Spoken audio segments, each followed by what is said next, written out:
چکا ہے. ایک لڑکی مسلمان یہ جو ٹک ٹاک کے ویڈیوز بناتے نا، مجھے یہ سمجھ میں نہیں آتا کہ یہ ماں باپ کیسے بے شرم ہوں گے، یہ کیسے بے شرم بھائی ہوں گے ان لوگوں کے، اپنی بہنوں کو ناچتے ہوئے دیکھ کر بھی نہیں روک سکتے، یہ کیسے دیوس ہوں گے. اللہ کے لیے غور کرنا.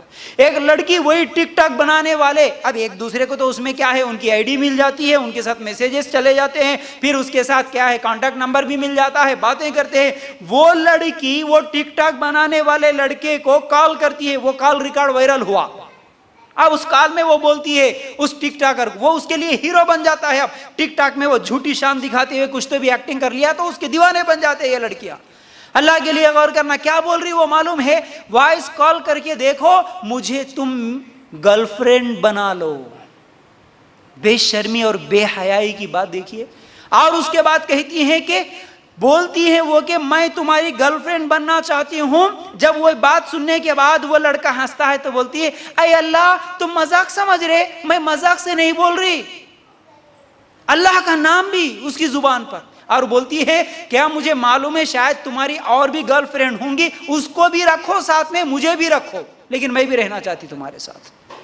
کیسی بے حیائی، کیسی بے شرمی. یہ ایک نام عشق اور محبت کا نام دے دیے. ایسی ایسی چیزیں ہمارے معاشرے میں پھیل رہی ہے. یاد رکھو یہ مسلمان لڑکی اصل میں مسلمان کیسی ہوتی؟ کچھ سال پہلے تک بھی شادی کی بات جب ہوتی ہے نا، اگر اس کے ذمہ دار اس کے ماں باپ اسے جا کے پوچھتے بیٹا تجھے وہ لڑکا پسند ہے کیا، تو ہاں بولنے کے لیے شرم آتی تھی.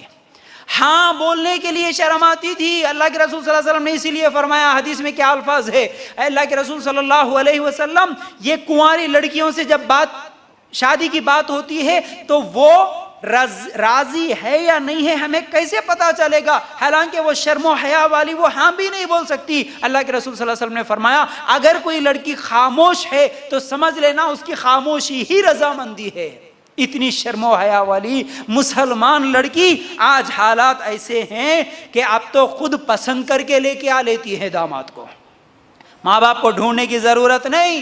آج فتنہ کیسے بڑھ رہا ہے کہ اگر کوئی ماں باپ یہ سوچے میری بڑی لڑکی ہے، ماحول صحیح نہیں ہے، صرف 10ویں تک پڑھائیں گے، 10 تک پڑھائیں گے، اس کے بعد گھر میں بٹھائیں گے، یہ سوچ کے بڑی لڑکی کو 10ویں تک پڑھائے تو اس کے لیے رشتے آنا مشکل ہو گیا. کیا دیکھا جا رہا آج؟ ڈگری ہے یا نہیں ہے، 10th پڑھی بولے تو رشتے آنا مشکل ہے. ارے بڑی لڑکی کو کم پڑھائے رشتے نہیں آ رہے، یہ سوچ کے چھوٹی لڑکی کو زیادہ پڑھائے، انہیں کالج سے ہی رشتے کو لے کے آتی ہے، کالج سے ہی داماد لے کے آتی ہیں. اللہ کے لیے غور کرنا. کبھی ماں بن کے آتی ہے، کبھی حاملہ بن کے آتی ہے، کبھی کیا کیا بن کے آتی ہے، کبھی ابارشن کراتی ہے. ایسے ایسے حالات. اللہ کے لیے غور کرنا. ماں باپ کتنے سالوں سے عزت کمائے تھے. ان بچوں کو میں دونوں کو برابر بول رہا ہوں. اللہ کے لیے غور کرنا.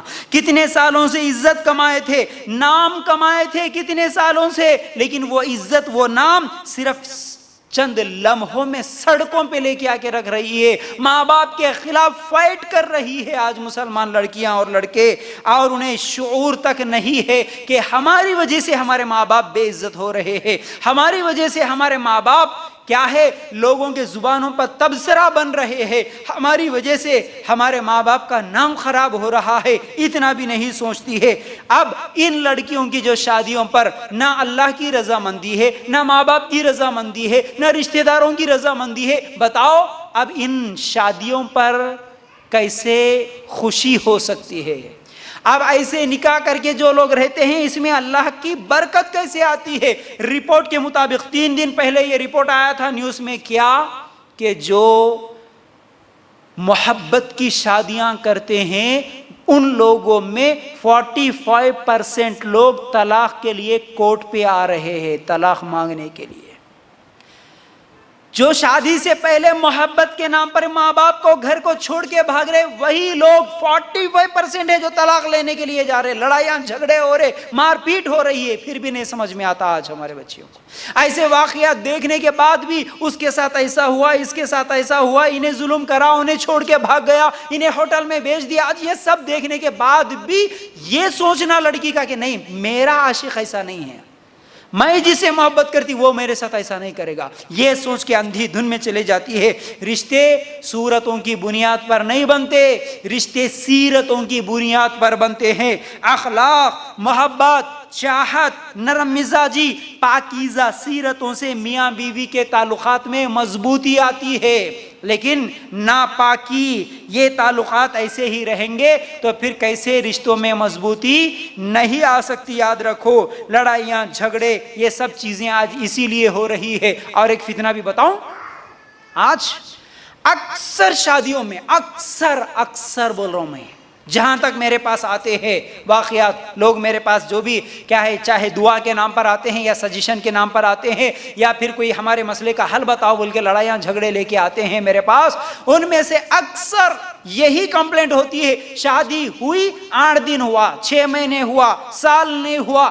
سال تو دور کی بات ہے, 2-3 مہینوں میں ہی لڑائی اس لیے ہو رہی ہے کہ دیکھو صاحب, میری دلہن ابھی میں شان سے اتنے لاکھ روپے خرچ کر کے پرسوں ہی نکاح کرانا, 8 دن نہیں ہوا چلے گئی, اور شادی ہونے کے 2-3 دن بعد ہی, بلکہ شادی کے پہلی رات ہی مجھے بتا دیتی ہے کہ دیکھو میرے فلاں کے ساتھ افیئر تھا, مجھے تم پسند نہیں ہے.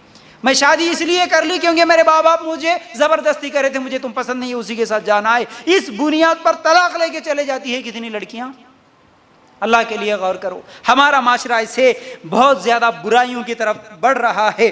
آج اسی محبت اور عشق کے نام سے اپنا دین چھوڑ رہی ہے. سب سے زیادہ تکلیف تو مجھے اس بات کی ہوتی ہے کہ دین کو چھوڑنا, اسلام کو چھوڑنا, مسلمان اپنے آپ کو سمجھنے والی لڑکیاں کافروں کے ساتھ بھاگ جانا, کافروں کے ساتھ جا کے مندروں میں نکاح کر لینا, اس چیز کو بھی کوئی گناہ ہی نہیں سمجھتی ہے. یاد رکھنا, یہ فتنے ہر جگہ, حیدرآباد میں تو ہر 1 یا 2 دن کے بعد ایک ضرور نیوز آتی ہے کہ فلاں علاقے میں ایک بائک پہ ایک غیر مسلم کے ساتھ ایک مسلمان لڑکی بھاگ رہی ہے, اسے پکڑے, اسے روکے, اسے یہ کرے وہ کرے. یہ سب چیزیں آ رہی ہے.